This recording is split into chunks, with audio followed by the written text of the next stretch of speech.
ഇന്നത്തെ ഈ വീഡിയോയിൽ പ്രോട്ടോടൈപ്പിൽ ചേരുന്നതിന് മുമ്പും അത് കഴിഞ്ഞിട്ടും എൻ്റെ ജീവിതത്തിലുണ്ടായ മാറ്റങ്ങൾ ഞാൻ 3 പോയിന്റിൽ എക്സ്പ്ലെയിൻ ചെയ്യാം. അതിൽ ഏറ്റവും ഒന്നാമത്തെ കാര്യം എനിക്ക് പറയാനുള്ളത് ഞാൻ എൻ്റെ ഇൻ്റർവ്യൂവിലും പറഞ്ഞിട്ടുണ്ട് ഈ കാര്യം, എന്നെ കഷ്ടപ്പെടാൻ പഠിപ്പിച്ചു എന്നുള്ളത്. അത് എനിക്ക് എങ്ങനെയാണ് പറയേണ്ടതെന്ന് വെച്ച് കഴിഞ്ഞാൽ, നമ്മൾ എല്ലാ മനുഷ്യർക്കും അവരവരുടേതായ ഒരു ലെവലിലുള്ള കഷ്ടപ്പാടുണ്ട്. ചില മനുഷ്യർക്ക് ഒരു ദിവസം ഒരു 4-5 മണിക്കൂർ പണിയെടുക്കുന്നതായിരിക്കും അവരുടെ കഷ്ടപ്പാട്. പണിയെടുക്കുക എന്ന് പറഞ്ഞു കഴിഞ്ഞാൽ വർക്കൗട്ട് ചെയ്യുക, അതായത് നമ്മുടെ കോഡിങ് ഇതിൽ വരുമ്പോഴത്തേനും നമ്മൾ പ്രോജക്റ്റ് കംപ്ലീറ്റ് ചെയ്യും. ചിലർക്ക് അത് ഒരു 10-12 മണിക്കൂറായിരിക്കും. പ്രോട്ടോടൈപ്പിൽ എൻ്റെ ജീവിതം എന്നെ പഠിപ്പിച്ചു. ഈ എന്നെക്കുറിച്ച് സംസാരിക്കുകയാണെങ്കിൽ, എന്നെ സംബന്ധിച്ചിടത്തോളം ഏറ്റവും വലിയ കഷ്ടപ്പാടെന്ന് പറഞ്ഞു കഴിഞ്ഞാൽ ഒരു ദിവസം ഒരു 4-5 മണിക്കൂർ വർക്കൗട്ട് ചെയ്യുന്നതായിരുന്നു അതാണ് എന്നെ കൊണ്ട് പറ്റാവുന്നതിൻ്റെ മാക്സിമം കഷ്ടപ്പാട്. പ്രോട്ടോടൈപ്പിൽ ചേർന്നതിന് ശേഷം എനിക്ക് മനസ്സിലായ ഒരു കാര്യമാണ്, ഈ 4-5 മണിക്കൂർ എന്ന് പറയുന്ന ഒരു കണക്ക് അതൊരു ലക്ഷറിയാണ്. അത് ലക്ഷറിയാണ് എന്ന് പറയുമ്പോൾ, നമ്മൾ ഒന്നും അല്ലാത്ത ഒരു സാഹചര്യത്തിൽ നിന്നുകൊണ്ട് നമുക്ക് ഒരു 4-5 മണിക്കൂർ എന്നുള്ള സമയം സെറ്റ് ചെയ്യുക എന്ന് പറയുന്നത് അതൊരു പാപമാണ്. അത് പറയില്ല, ദൈവത്തിന് ഇരക്കാഴിയാണ്.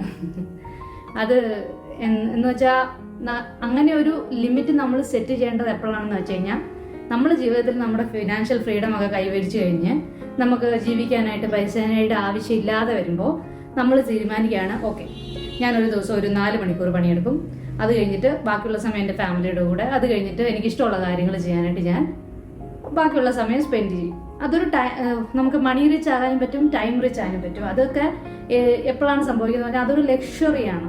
അതായത് നമ്മൾ ഒന്നുമില്ലാത്ത ഒരു അവസ്ഥയിൽ നിന്നുകൊണ്ട് നമ്മൾ ഒരിക്കലും നമുക്കൊരു കഷ്ടപ്പാടിനൊരു ലിമിറ്റ് സെറ്റ് ചെയ്യാൻ പാടില്ല. ഇതാണ് എനിക്ക് പ്രോട്ടോടൈപ്പ് പഠിപ്പിച്ചെന്ന ആദ്യത്തെ പാഠം. രണ്ടാമത് എന്ന് പറഞ്ഞു കഴിഞ്ഞാൽ, എനിക്ക് സ്റ്റേജ് ഫിയർ ഒത്തിരി ഉള്ള ഒരാളായിരുന്നു. അത് സ്റ്റേജ് ഫിയർ എന്ന് പറഞ്ഞു കഴിഞ്ഞാൽ, നമുക്ക് ആ ഒരു കണ്ടിട്ടില്ലേ, ആൾക്കാർ സ്റ്റേജിൽ കയറി നിന്ന് കഴിഞ്ഞാൽ സദസ്സിനെ കണ്ടു കഴിയുമ്പോഴത്തേനും വായിന്ന് ആ ശബ്ദം പുറത്തോട്ട് വരാത്ത ലെവലിലുള്ള ആ ലെവലിൽ എനിക്ക് നല്ല പേടിയുള്ള ആളായിരുന്നു. അത് ഞാൻ സ്കൂളിലും കോളേജിലും ഒക്കെ ആയിരുന്നപ്പോൾ എങ്ങനെയെങ്കിലുമൊക്കെ തട്ടിയും മുട്ടിയൊക്കെ രക്ഷപ്പെട്ടു പോയിരുന്നു. പക്ഷെ എന്നാലും എൻ്റെ മനസ്സിലുണ്ടായിരുന്നു, കുറച്ച് ആൾക്കാരുടെ ഫ്രണ്ടിൽ എണീറ്റ് എന്ന് സംസാരിക്കണം, എന്തെങ്കിലും ഒരു കാലത്ത്. അതൊരു ടാർഗറ്റ് ആയിരുന്നു. പ്രോട്ടോടൈപ്പിനെ കുറിച്ച് എനിക്ക് അറിഞ്ഞു കഴിഞ്ഞപ്പോഴത്തേനും എന്നെ വൺ ഓഫ് ദ റീസൺ, ഒരു കാരണം എന്നെ പ്രോട്ടോടൈപ്പ് അട്രാക്ട് ചെയ്തതും ഈ കമ്മ്യൂണിക്കേഷൻ ട്രെയിനിങ് തന്നെയായിരുന്നു. പ്രോട്ടോടൈപ്പിൽ കമ്മ്യൂണിക്കേഷൻ ട്രെയിനിങ് എങ്ങനെ ഹെൽപ്പ് ചെയ്യുമെന്ന് വെച്ച് കഴിഞ്ഞാൽ, നമ്മൾ ഒരിക്കലും പേടിച്ച് നിന്നുകൊണ്ട് നമ്മുടെ കമ്മ്യൂണിക്കേഷൻ ശരിയാവില്ല. നമ്മളെപ്പോഴും നമ്മൾ നാണം കെടാൻ ഒരു വൾണറബിലിറ്റി എപ്പോഴും നമ്മൾ ഷോ ചെയ്ത്, അതായത് കാണിച്ചാൽ മാത്രമേ ഉള്ളൂ നമുക്ക് ഇമ്പ്രൂവ് ചെയ്യാൻ പറ്റുള്ളൂ കമ്മ്യൂണിക്കേഷൻ്റെ കാര്യത്തിൽ. പ്രോട്ടോടൈപ്പിൽ എല്ലാ ദിവസവും കമ്മ്യൂണിക്കേഷൻ ട്രെയിനിങ് ഉണ്ടായിരിക്കും. അങ്ങനെ എല്ലാ ദിവസവും എന്തെങ്കിലുമൊക്കെ ഒരു ടോപ്പിക്കിനെ കുറിച്ച് നമ്മൾ ഇംഗ്ലീഷിൽ ഒരു 10 ആളുടെ ഫ്രണ്ടിൽ നിന്ന് സംസാരിക്കണം. ആദ്യമൊക്കെ എങ്ങനെയൊക്കെ ഒഴിഞ്ഞു മാറാൻ ശ്രമിച്ചാലും അവർ പിടിച്ചോണ്ട് കൊണ്ട് നമ്മളെ കൊണ്ട് ചെയ്യിപ്പിക്കും. അത് എല്ലാ ദിവസവും പോയി നാണം കെടും. ഒരു 1-2 മാസം കഴിയുമ്പോൾ നമ്മൾ യൂസ് ടു ആവും, ആൾക്കാരുടെ കൂടെ കൂളാവും, നമുക്ക് എന്ത് വേണമെങ്കിലും സംസാരിക്കാം. അത് പ്രോട്ടോടൈപ്പിന് അറിയാം. അതുകൊണ്ട് 1-2 മാസം കഴിയുമ്പോൾ ആൾക്കാരെ ഷഫിൾ ചെയ്യും. പിന്നെ പുതിയ ആൾക്കാരെ അവരുടെ ഫ്രണ്ടിൽ നാണം കെടുക. അങ്ങനെ ഒരു 7-8 മാസം നാണം കെട്ടുന്നതോടെ നിങ്ങളുടെ പബ്ലിക് സ്പീക്കിംഗ് ഫിയർ ഓക്കെ ആവും, എല്ലാം റെഡിയാവും. എനിക്ക് ഇതെന്നെ really close to my heart. Because ഞാൻ 10ാം ക്ലാസ്സിലായിരുന്നപ്പോൾ എനിക്ക് ഇതുപോലെ ഒരു IELTS ട്രെയിനിങ് സെൻറ്ററിൽ ഞാൻ ജസ്റ്റ് പോയിരുന്നു. എൻ്റെ പപ്പയുടെ ഫ്രണ്ടിൻ്റെ ഇൻസ്റ്റിറ്റ്യൂട്ട് ആയിരുന്നു. അവിടെ ഇങ്ങനെ ഒരു ദിവസം ഇങ്ങനെ ഒരു ചലഞ്ച് ഉണ്ടായി. അങ്ങനെ ഞങ്ങൾ എല്ലാവരെയും ഗ്രൂപ്പ് വൈസ് ഡിവൈഡ് ചെയ്തു. എന്നിട്ടൊരു ചലഞ്ച് തന്നു. 5 മിനിറ്റിനുള്ളിൽ നമ്മൾ ഒരു ടോപ്പിക്ക് തന്നിട്ട് 5 മിനിറ്റിനുള്ളിൽ നമ്മൾ അതിനെക്കുറിച്ച് ഒരു സ്പീച്ച് എല്ലാവരുടെയും ഫ്രണ്ടിൽ. ഇങ്ങനെ എനിക്ക് കിട്ടി. അന്ന് ഞാൻ 10th സ്റ്റാൻഡേർഡിലായിരുന്നു. അത് കഴിഞ്ഞിട്ട് വലിയ കാര്യമായിട്ട് ഇമ്പ്രൂവ്മെൻറ്റ് പബ്ലിക് സ്പീക്കിങ്ങിൽ എനിക്ക് ഉണ്ടായിട്ടുമില്ല. അന്നെന്താ സംഭവിച്ചതെന്ന് വെച്ച് കഴിഞ്ഞാൽ, എനിക്ക് കിട്ടിയ ടോപ്പിക്ക് ഗാന്ധിജി ആയിരുന്നു. എനിക്ക് ആകപ്പാടെ ഗാന്ധിജിയെക്കുറിച്ച് അറിയാവുന്നത്, Gandhiji father of nation and ജനിച്ചത് പോർബന്തറിലാണ്. ഈ 2 സെൻറ്റൻസ് എൻ്റെ വായിൽ നിന്ന് വന്നു എന്നാണ് എനിക്ക് തോന്നുന്നത്. അത് കഴിഞ്ഞിട്ട് ജസ്റ്റ് സ്റ്റക്കായി. എനിക്ക് എന്താ പറയേണ്ടതെന്ന് എനിക്ക് അറിയത്തില്ലായിരുന്നു. അതിൽ ഏറ്റവും വിഷമം ഉണ്ടാക്കിയ കാര്യം എന്ന് പറഞ്ഞു കഴിഞ്ഞാൽ, ഇത് നടന്ന ദിവസം ഞാനിങ്ങനെ ഒരു സദസ്സിൻ്റെ ഫ്രണ്ടിൽ എംബാരസ്ഡ് നാണം കിടന്നത് എൻ്റെ പപ്പ കണ്ടു. അതെനിക്ക് ഭയങ്കര എന്നെ ഹേർട്ട് ചെയ്തൊരു കാര്യമാണ്. എനിക്ക് തോന്നി ഞാനൊരു എന്താ പറയുക, ഒരു കഴിവില്ലാത്ത ആളാണെന്ന് എൻ്റെ പപ്പായ്ക്ക് തോന്നി എന്ന ഒരു കാര്യം എനിക്ക് ഒത്തിരി ഹേർട്ട് ചെയ്തൊരു കാര്യമാണ് അത്. എനിക്ക് പ്രോട്ടോടൈപ്പിൽ വന്നു കഴിഞ്ഞിട്ടായിരുന്നു 28 വയസ്സോളം ഞാൻ എങ്ങനെയൊക്കെ എക്സ്കേപ്പായിട്ട് നടന്നു, അത് ഈ പബ്ലിക്കിനെ ഫേസ് ചെയ്യാതെ. പക്ഷെ പ്രോട്ടോടൈപ്പാണ് എനിക്ക് ഇപ്പം എൻ്റെ പബ്ലിക് സ്പീക്കിങ്ങിൻ്റെ ഫിയർ മാറ്റി തന്നത്. ഇപ്പം കമ്പനിയിലൊക്കെ നമ്മൾ ജോലി ചെയ്യുമ്പോഴാണെങ്കിലും എന്തെങ്കിലുമൊക്കെ പ്രസൻറ്റ് ചെയ്യാനായിട്ടൊക്കെ ആണെങ്കിലും എനിക്ക് പറയുന്നതിനും അത് ഇംഗ്ലീഷിലാണെങ്കിലും മലയാളത്തിലാണെങ്കിലും കാര്യങ്ങൾ സംസാരിക്കുന്നതിനുള്ള ഫിയർ എനിക്ക് മാറ്റി കിട്ടി. മൂന്നാമത്തെ കാര്യം എന്ന് പറഞ്ഞു കഴിഞ്ഞാൽ എനിക്കൊരു ടെക്നിക്കൽ ലെവലിൽ ഒരു സെൽഫ് കോൺഫിഡൻസ് ഉണ്ടായി എന്നുള്ളതാണ്.